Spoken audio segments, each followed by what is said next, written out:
It was a calm Monday evening, just approaching 7:30 p.m. I had spent hours buried in an intense project in my home office, the kind that left my brain buzzing even after stepping away.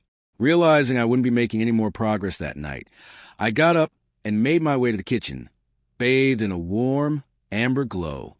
I pulled open the fridge, grabbed a cold bottle of my favorite IPA, and took a long sip.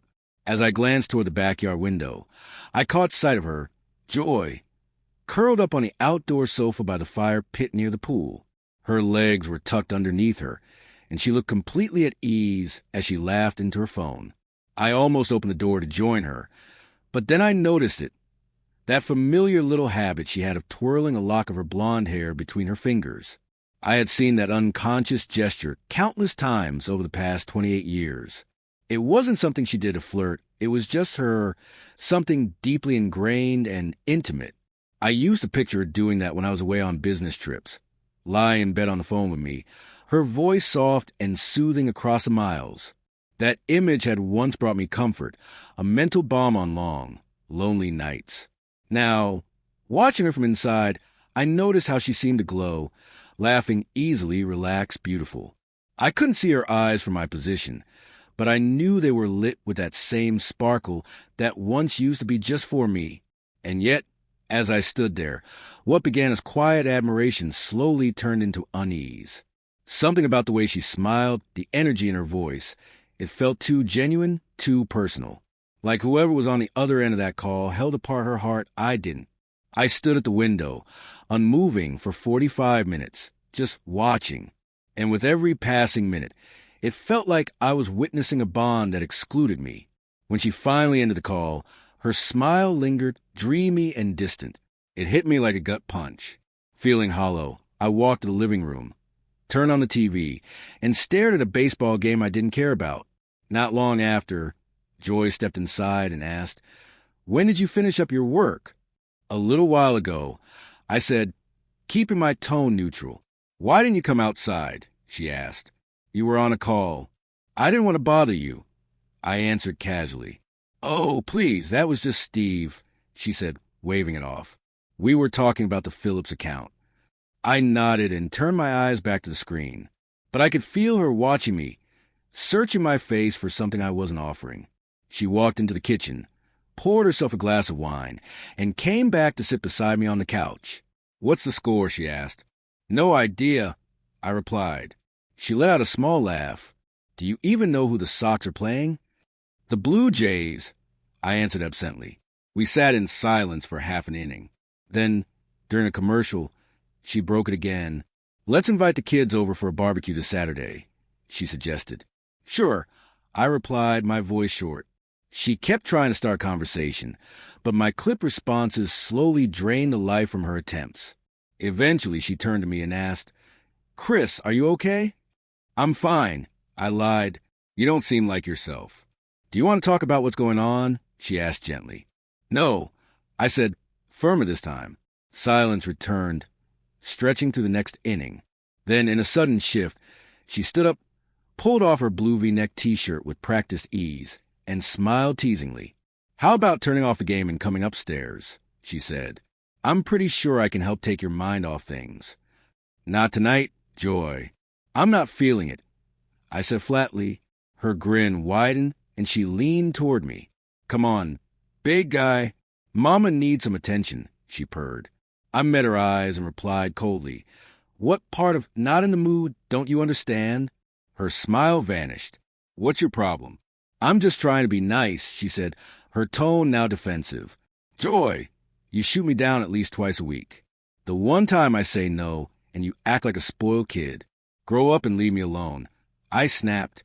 She stared at me, her eyes hard and unblinking, then turned and stormed off. For the first time in our marriage, I didn't sleep in our bed. I lay awake in the guest room, staring at the ceiling and planning. By 3 a.m., it was clear I wasn't going to get any rest. I got up, showered in the kids' old bathroom, and tiptoed into the master bedroom to quietly grab my clothes without waking her. Before leaving for work, I installed tracking apps on both her personal and work phones and synced them to my devices. My head was pounding from caffeine and stress, but I powered through the day and completed a major presentation. I needed everything in place for a 2-day business trip that began early the next morning. Tuesday night was tense. We barely spoke, and even the illusion of intimacy had disappeared. By Wednesday morning, I was on a 7:20 a.m. flight. The day was productive. I made real progress with the client and felt hopeful about landing the deal. Still, every few hours, I checked the location. The app showed her either at home or at work, never anywhere unusual. But that gut feeling of distrust didn't let go. That night, eating alone in the Marriott lounge, I checked again. At 7:30 p.m., her location showed she was far from home, in a high-end neighborhood across town. The address? Her boss Steve's house. And just like that, my suspicions were confirmed. The weeks that followed were emotionally exhausting, but went by quickly. I kept things cordial but distant, while Joy made noticeable efforts to reconnect. When we did sleep together, it felt forced, like we were going through the motions. The tracking confirmed it all. She kept the affair neatly timed with my business trips. I eventually installed discreet cameras around our property. They showed her packing bags and leaving for Steve's house the moment I left town. Following my lawyer's advice, I brought in a private investigator. What he found erased all doubt. Joy and Steve were caught on video, tangled together in his backyard, completely exposed and careless. The images left no room for denial. With the truth finally laid bare, I started preparing for the next inevitable step. That Thursday evening, I made the most difficult phone calls I've ever had to make to our 3 adult children. Explaining my decision to divorce their mother tore something inside me each time I said the words. I couldn't hold back the emotion. When they asked why, I simply said, "Do you want to see the proof?" Not one of them could bring themselves to answer. By Friday morning, everything was in motion. Nearly 30 years of marriage had reached an undeniable, tragic conclusion. Thankfully, none of the kids asked to see the evidence. That alone gave me a strange kind of peace. Later that day, Joy answered her phone on the 4th ring. Her voice was warm, cheerful. "Hey, sweetheart. What a lovely surprise. How are the meetings going?" "They're as exhausting as usual." I replied, "How's everything on your end?" "Oh, just happy it's finally Friday," she said, her voice light and almost flirty. "I've missed you this week. I really hope we can make up for lost time this weekend." She avoided any details about work, and by now, I'd become very aware of her ability to dodge specifics when she wanted to. Still, she kept the charm flowing. "So, what made you call me out of the blue?" she asked playfully. "I've got a question for you," I said, careful with my tone. "It might seem odd, but I'd appreciate a straight answer. You're being unusually serious. What's going on? Do you like my smile?" There was a pause and then a small laugh. "Your smile? What kind of question is that?" "Of course I do. I love your smile." "You've told me that before." I reminded her.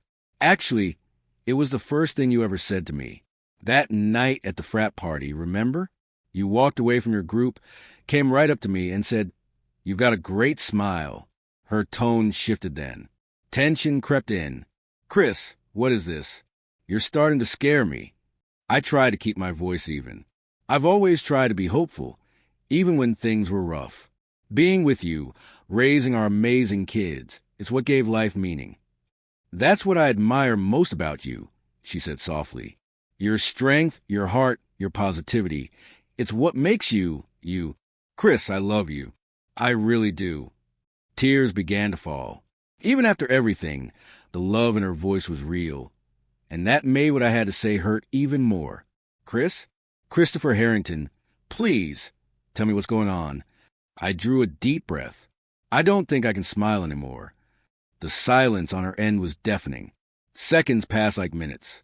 I imagined her panic building, her mind scrambling to understand what I meant. "You're freaking me out," she said at last. "Just tell me what's happening." "It's too late for talking, Joy," I said quietly. "Some things can't be repaired with words." "No, don't say that. Please. We can fix this.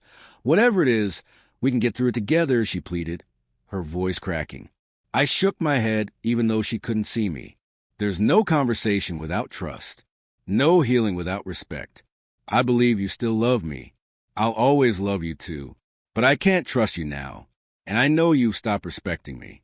Without those, Joy, there's no foundation left. She tried to cut in, but I didn't let her. Respect is gone, Joy. I paused and then said, firmly, go to the living room window. What are you talking about? She asked, now clearly anxious. Stand up from Steve's outdoor lounger. I continued. Walk through his kitchen and look out the front window. The line went silent for a second. Then I heard her scream. Oh, God. No. He knows. Chris knows. From where I sat, 75 feet away in Steve's driveway, I watched it all unfold to the front window. Joy stood frozen beside Steve Davis, her boss, her affair partner, and the man who owned this house. The sunlight glared off the glass, obscuring finer details, but their figures were clear. I stepped out of the U-Haul truck, reversed it halfway down the circular drive, and braked suddenly. The back door flung open, boxes spilling onto driveway and lawn. I heard the unmistakable sound of glass shattering, pieces of her great-grandmother's antique china among the debris. Joy appeared at the doorway, wearing the bikini I had gifted her on our anniversary, the one she had saved only for him. Steve followed closely behind, awkwardly pulling a robe around himself.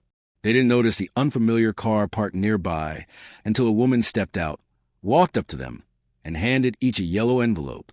Joy Harrington, you've been served, she said sharply, snapping a photo of Joy's stunned face.